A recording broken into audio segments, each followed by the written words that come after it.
नमस्कार। मैं अरुण के शर्मा, एनालिस्ट वन थॉट। आज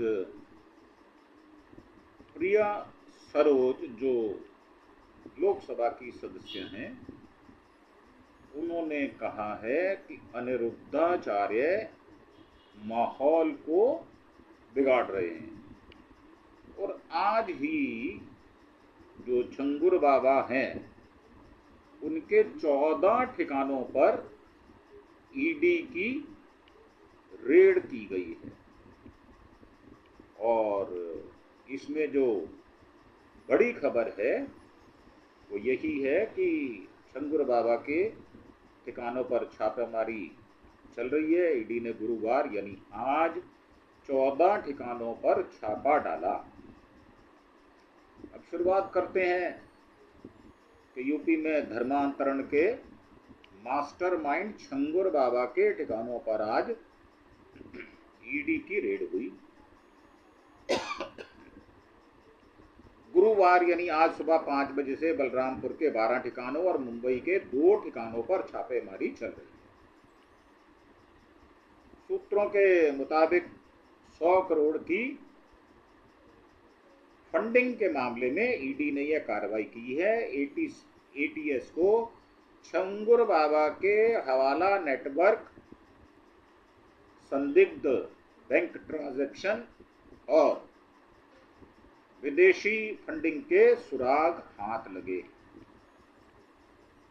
अब इसमें ये जो है, दरअसल यूपीएटीएस को छंगुर बाबा का जो गिरोह है उसके हवाले से नेटवर्क, संदिग्ध बैंक ट्रांजैक्शन और विदेशी फंडिंग के कई सुराग हाथ लगे। इस संबंध में एटीएस ने ईडी को दस्तावेज सौंपे थे। इसके बाद ईडी ने यह एक्शन लिया है। सूत्रों के मुताबिक ईडी की जांच से पता चला है कि गिरोह के 30 में से 18 बैंक खातों में अब तक करीब 68 करोड़ रुपए का ट्रांजैक्शन दर्ज हुआ है। महज 3 महीने में 7 करोड़ रुपए की विदेशी फंडिंग इन खातों में हुई है। यह रकम हवाला और मनी लॉन्ड्रिंग नेटवर्क के जरिए विभिन्न देशों से भेजी गई। छंगुर गिरोह की गतिविधि, आतंकी नेटवर्क के दस्तावेज भी हाथ लगे हैं। एक बड़ी इमारत को आतंकी ट्रेनिंग कैंप के तौर पर इस्तेमाल किए जाने के सबूत मिले हैं। यह इमारत कहाँ अभी स्पष्ट नहीं हो पाया। विदेशी फंडिंग से बंगला, शोरूम, फॉर्च्यूनर जैसी लग्जरी गाड़ियां खरीदी गई। दरगाह में हर साल भव्य उर्स का मेला लगता था। इसमें देश विदेश के लोग जुटते थे। इसका मकसद धर्मांतरण कराना था। मुंबई में छंगुर का करीबी निकला शहजादा, बांद्रा स्थित ठिकाने पर रेड। ईडी की कार्रवाई में छंगुर नेटवर्क का एक अहम नाम सामने आया है, शहजादा, जो छंगुर का बेहद करीबी बताया जा रहा है। ईडी ने गुरुवार सुबह मुंबई के बांद्रा इलाके में स्थित शहजादा के ठिकानों पर छापेमारी की है।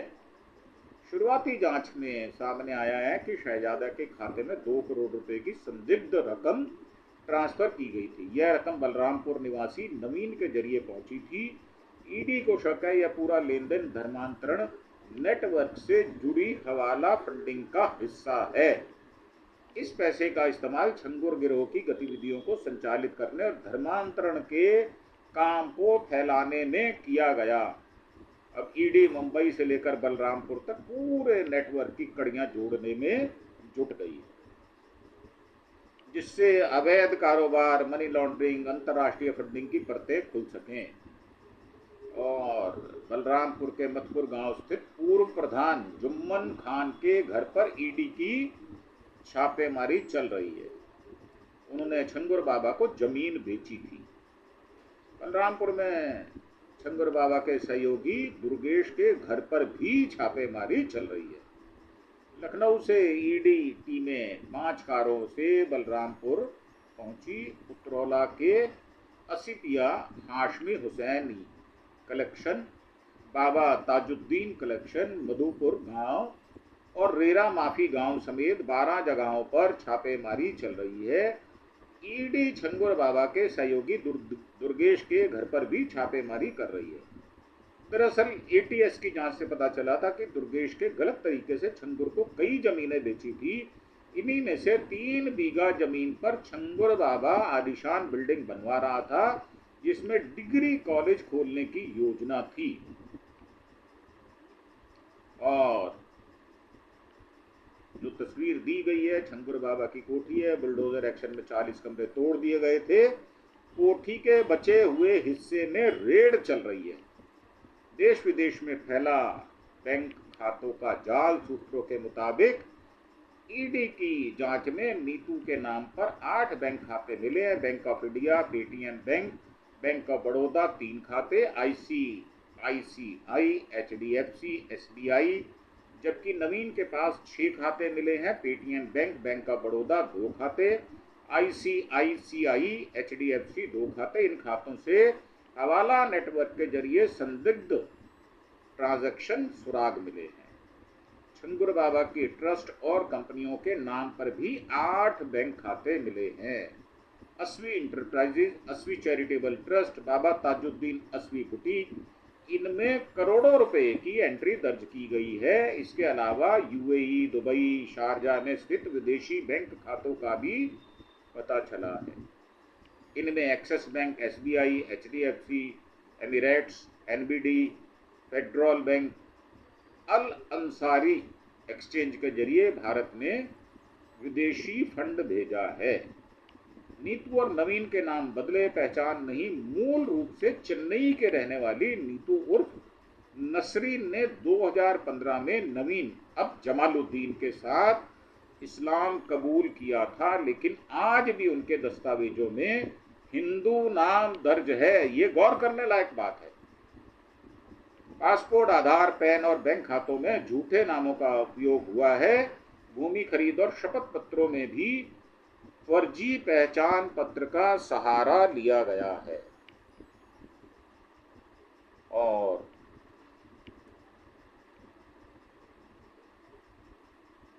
जब यूपी एटीएस की टीम नसरीन और छंगुर बाबा की एटीएस मुख्यालय लेकर पहुंची थी, ये तब की एक वीडियो शेयर की गई है।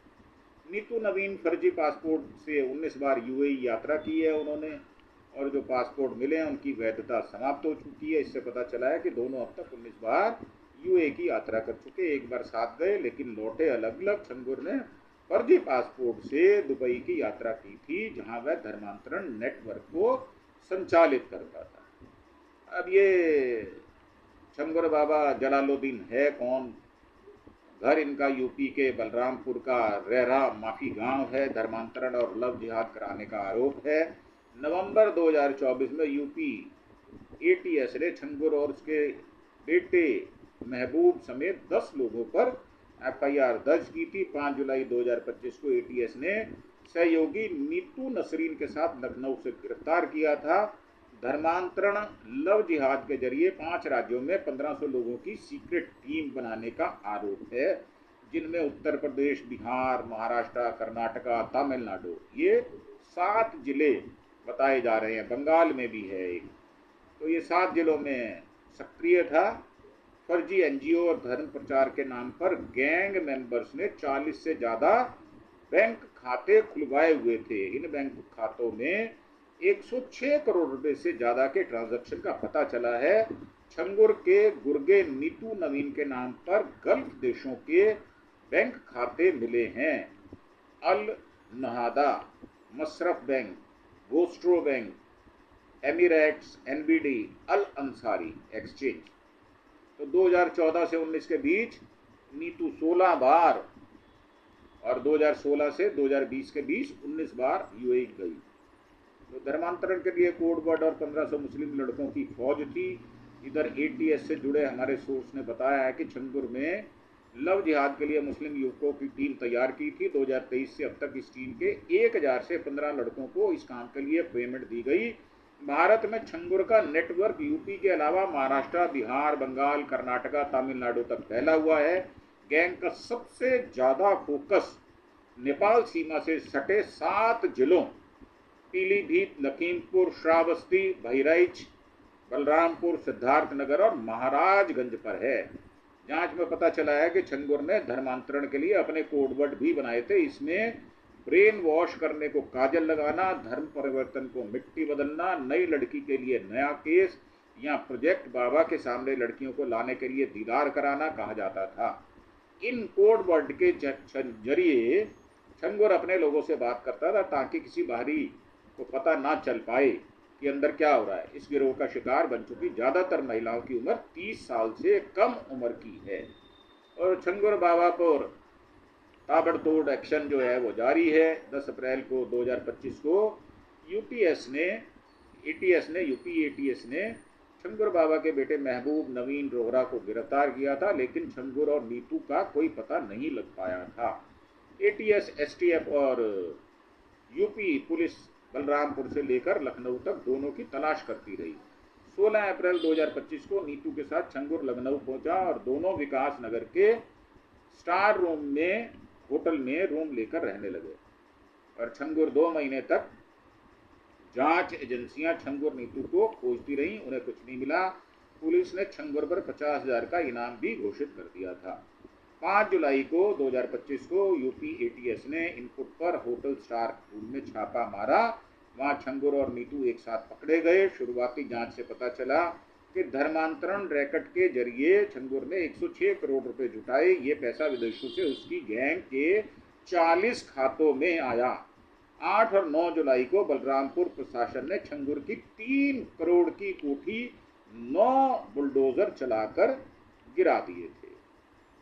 तो ये थी हमारी आपके लिए रिपोर्ट, जो छंगुर बाबा के विषय में आपको अपडेट हमने किया है।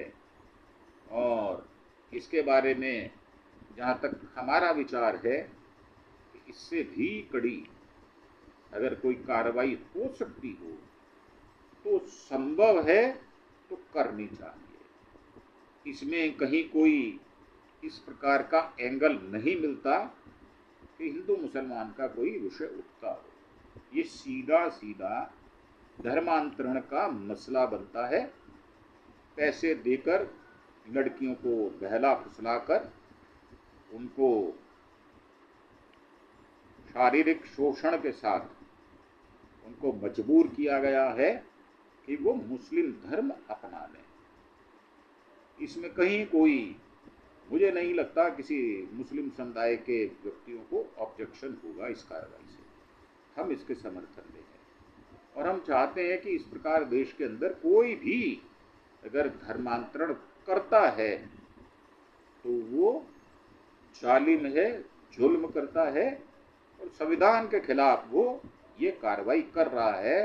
लिहाजा उसको हमारे जितने पुलिस के एक्ट हैं, आईपीसी है या कोई भी किसी प्रदेश का खास एक्ट है, उसके अंतर्गत सख्त से सख्त कार्रवाई होनी चाहिए।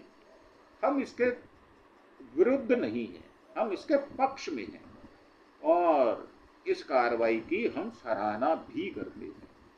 अगर इस तरह के नेटवर्क देश में चलाए जाएंगे तो देश में जो बेहतरीन बच्चे हैं वो किसी ट्रैप में आने के बाद ऐसे चंगुल में फंस जाएंगे, उनकी पूरी जिंदगी तबाह हो जाएगी।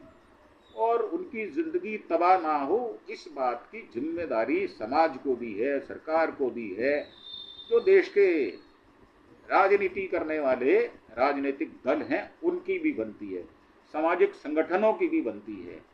तो इस विषय में हमारा विचार बिल्कुल साफ पाक साफ है कि आप कार्रवाई करें, हम आपके साथ हैं। और ऐसी कार्रवाई सख्ती से होनी चाहिए, नज़ीर बननी चाहिए, एक एग्जाम्पल बनना चाहिए, एक उदाहरण पेश करना चाहिए। तो मेरा मानना ये है, इन्हीं विचारों और शब्दों के साथ हम आपसे आज्ञा लेते हैं और एक अपनी फेवर आपसे जरूर चाहेंगे कि आप हमारे चैनल अरुण के शर्मा एनालिस्ट वन थॉट को अपने दोस्तों, सज्जनों, मित्रों, अपने रिश्तेदारों, अपने मोहल्ले के लोगों के साथ आप हमारे चैनल को सब्सक्राइब अवश्य करवाएंगे।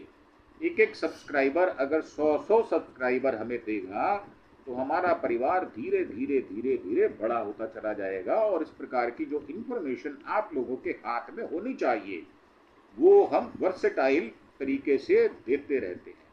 दिन में जितने भी हम एपिसोड करते हैं सारे डिफरेंट होते हैं, कोई भी हम रिपीट नहीं करते और अलग अलग तरह की जानकारियां हम उपलब्ध कराते हैं आपके लिए, तो लिहाजा हम डिजर्व भी करते हैं और इसके बदले हम आपसे कोई रुपया पैसा लेते नहीं है और हमें आवश्यकता भी नहीं है, हमें कोई फाइनेंशियल सपोर्ट नहीं चाहिए। तो इन्हीं शब्दों के साथ कि आप हमारे चैनल को सब्सक्राइब अवश्य करेंगे। आपसे विदा लेते हुए धन्यवाद, थैंक यू, जय हिंद, जय भारत।